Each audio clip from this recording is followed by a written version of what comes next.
तो John Cena versus Cody Rhodes summer slam के match का कॉन्ट्रैक्ट डब्ल्यूडब्ल्यूई ने अपलोड किया है, जिस पे हम कोडी रोड्स के साइन देख सकते हैं, लेकिन जॉन सीना के साइन कुछ अजीब से हैं क्योंकि कोडी रोड्स ने जबरदस्ती जॉन सीना के साइन करवाए थे। डेनियल ब्रायन ने कहा है कि रेसलमेनिया 30 को मेन इवेंट करना कोई ऐसा बड़ी बात नहीं है उनके लिए, ना कुछ अहमियत की हामिल है।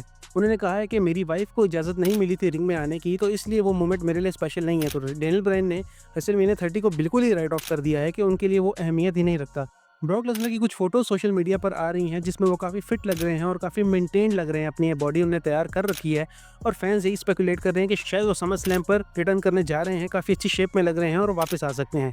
सैमी ज़ेन और कैरियन क्रॉस की फ्यूड अभी तक ख़त्म नहीं हुई। कैरियन क्रॉस का कहना है कि इट्स नॉट डन येट, तो हमें Sami Zayn versus Karrion Kross SummerSlam पर देखने को मिल सकता है।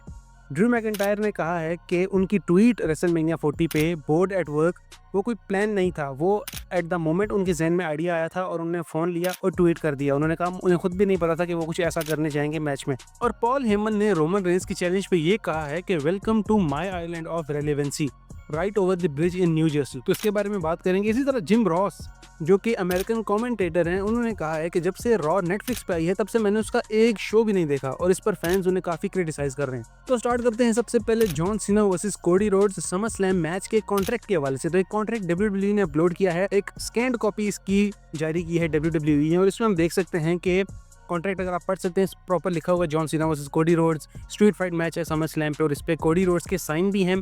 जॉन सीना के अलबत्ता साइन जो है काफ़ी फ़नी चीज़ है कि जिस तरह ज़बरदस्ती कोडी रोड्स ने जॉन सीना का हाथ पकड़ के साइन करवाए थे वो सब नहीं देखा था और एक काफ़ी फ़नी मोमेंट भी लगा था जिसपे काफ़ी क्रिटिसिज्म एक हिलेरियस वे में और एक फ़नी वे में हुआ था कि ये एक क्राइम किया है कोडी रोड्स ने कि जॉन सीना से ज़बरदस्ती कॉन्ट्रैक्ट साइन करवा लिया है जबकि वो साइन नहीं करना चाह रहे थे।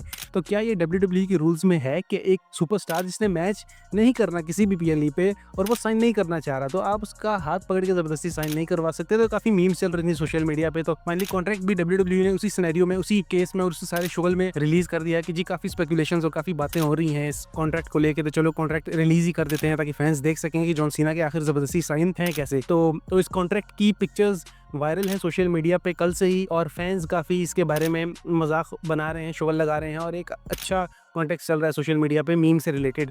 अब बात कर लेते हैं डेनियल ब्रायन की। डेनियल ब्रायन ने जो बात की है उस बात पे से किसी को खुशी नहीं हुई है क्योंकि 2014 में जो यस मोमेंट के पीछे फैंस पागल थे, जितना फैंस ने सपोर्ट किया डेनियल ब्रायन को, विंस की अथॉरिटी, ट्रिपल एच की अथॉरिटी के अगेंस्ट लोग खड़े हो गए, यस मोमेंट के चर्चे थे 2014 में। लेकिन डेनियल ब्रायन ने जो बात कर दी है इसके बाद फैंस का दिल दुखा है, फैंस काफी डिसहार्ट हुए हैं कि जिस तरह सपोर्ट किया गया था उस तरह आगे से रिस्पॉन्स नहीं आया डेनियल ब्रायन का। डेनियल ब्रायन ने रेसलमेनिया 30 मेन इवेंट करने को बिल्कुल ही राइट ऑफ कर दिया अपने कैरियर से। वो कहते हैं उसकी कोई अहमियत ही नहीं है, उनके लिए रेसलमेनिया 30 मेन इवेंट करना कोई माने ही नहीं रखता। तो ये काफी एक सैड बात थी डेनियल ब्रायन की और काफी फैंस को पसंद नहीं आई है, मुझ समेत और भी फैंस को बात पसंद नहीं है क्योंकि this is not good for Daniel Bryan और फॉर डब्ल्यूडब्ल्यूई। क्योंकि एईडब्ल्यू में अगर आप हैं इसका मतलब ये नहीं है कि आप डब्ल्यूडब्ल्यूई के चीज़ों को राइट ऑफ ही करते जाएंगे या जो आपके क्रेडिट में है उसे आप बिल्कुल ही नजरअंदाज करते जाएंगे। उन्होंने कहा है कि रेसलमेनिया 30 के मेन इवेंट में मेरी बहन को और मेरी बहन की बेटी को रिंग में आने की इजाजत थी, बट मेरी वाइफ को, हालांकि उस टाइम उनकी वाइफ नहीं थी बट वाइफ शादी होने वाली थी, तो वो कहते हैं मेरी वाइफ को रिंग में आने की इजाजत नहीं दी गई।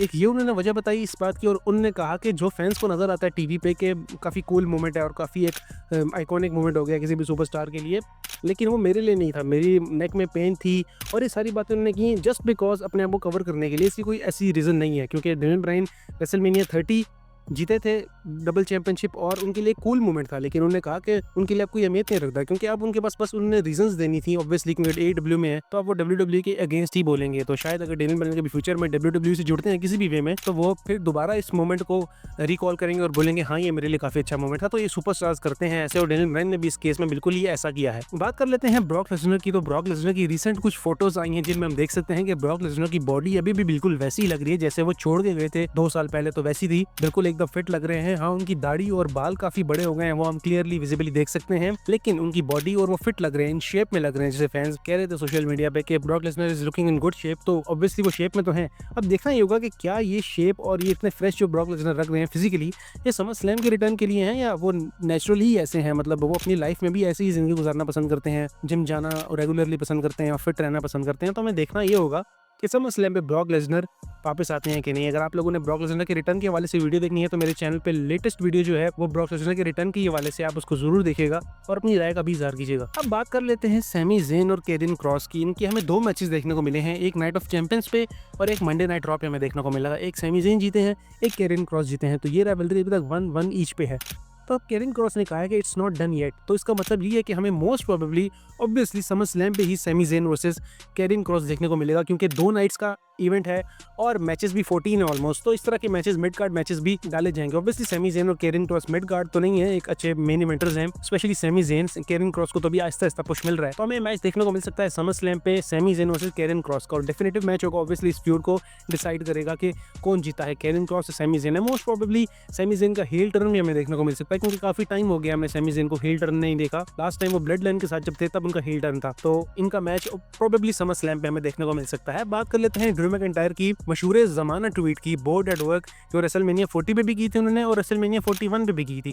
तो रेसलमेनिया 40 के हवाले से उन्होंने पॉडकास्ट में कहा लोगन पॉल की कि वो कोई प्लान ट्वीट नहीं थी, मतलब उसका एज सच कोई मैं पहले से माइंड बना के नहीं आया हुआ था कि जब मैं जाऊंगा तो मैं ट्वीट करूंगा। वो कहते हैं जब मैं उस मोमेंट में था, मेरे जहन में आइडिया आया, मैंने फ़ोन लिया और मैंने फ़ौरन ही ट्वीट कर दिया बोर्ड एट वर्क, जो वो इतनी वायरल हुई, इतनी लाइक ट्वीट थी ट्विटर पे कि सब लोगों ने उसे पसंद किया और एक यूनिकनेस आई थी कि मैच के दौरान कोई ट्वीट कर रहा है। तो ड्रू मैकिंटायर ने उसके हवाले से कहा कि वो प्लान नहीं था, अचानक ऐसे जहन में आ गया। और अच्छी चीज़ होती है जब सुपरस्टार्स ऐसा कुछ करते हैं, कुछ डिफरेंट करते हैं मैच में, कुछ इंटरेस्टिंग करते हैं जिससे फैंस इंगेज हो सकते हैं, व्यूअरशिप आ सकती है और बिजनेस को भी ऑब्वियसली अल्टीमेटली फायदा होता है। तो WWE भी कभी कभी अलाउ कर देती है फैंस को इस तरह की चीज़ें करना। तो ड्रू मैकिंटायर का कहना था कि दिस वॉज नॉट प्लान्ड। बात कर लेते हैं हम पॉल हेमन की। पॉल हेमन जो आजकल बहुत ही ज़्यादा चौड़े में चल रहे हैं और बहुत ही ज़्यादा ऊपर से आ रहे हैं सुपरस्टार के, स्पेशली रोमन रेंस के। वो कहते हैं कि रोमन रेंस के चैलेंज पर उनका बेसिकली जवाब ये था कि आई एक्सेप्ट दिस चैलेंज और welcome to my island of relevancy, ये उन्होंने कहा है पॉल हेमन ने।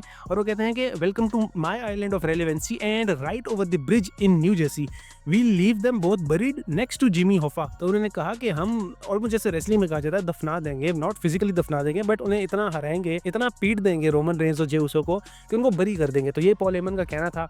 और पॉल हेमन का ये भी कहना था जब उनसे सवाल हुआ कि क्या ये मैच ऑफिशियल हो चुका है, क्योंकि ये वीडियो कल की है, तो पॉल हेमन कहते हैं कि ladies and gentleman my name is Paul Heyman, if I से इट्स बाइबलिकल, उन्होंने वो कहा तो आप लोग समझ ही सकते हैं। और गाली दी थी ऑब्वियसली, तो वो हम ये वर्ड यूज नहीं कर सकते वीडियो में। तो पॉल हेमन काफी कॉन्फिडेंट है और उनके लहजे से तो ये लग रहा है कि वो रोमन रेंस क्या कोई भी उनके सामने आएगा तो वो पिछाड़ देंगे, उनके पास इतनी पावर है। Money in the bank briefcase तो इस फैक्शन के पास है, ब्रॉन ब्रेकर है, ब्रॉन्सन रीड भी है, सेथ रॉलिंस इंजर्ड हैं, जो कि काफी चांसेस है कि सेथ रॉलिंस समर स्लैम पे आके अपना money in the bank cash in करके चैंपियन बन सकते हैं। तो देखना यही होगा कि क्या सारा सिनेरियो होता है समर स्लैम पे और ऊंट किस करवट बैठेगा। मोस्ट इंपॉर्टेंटली अब देखना यही होगा कि सेथ रॉलिंस की वापसी होती है या वो रोमन रेंस वाले मैच में आते हैं या वो मेन इवेंट नाइट 1 में आएंगे, सीएम पंक वर्सेस गंथर में आके अपना कैश इन करेंगे। तो काफी इंटरेस्टिंग सिनेरियो में देखने को मिल सकता है समर स्लैम पे। सबसे आखिर में बात करते हैं हम कमेंटेटर की। अमेरिकन कमेंटेटर हैं जिम रॉस, जिन पर फैंस काफी क्रिटिसिज्म कर रहे हैं और आई थिंक कि उन पर इतना क्रिटिसिज्म बनता नहीं है, क्योंकि उनकी अपनी ओपिनियन है और उन्होंने जो रीज़न दिया वो भी वैलिड है।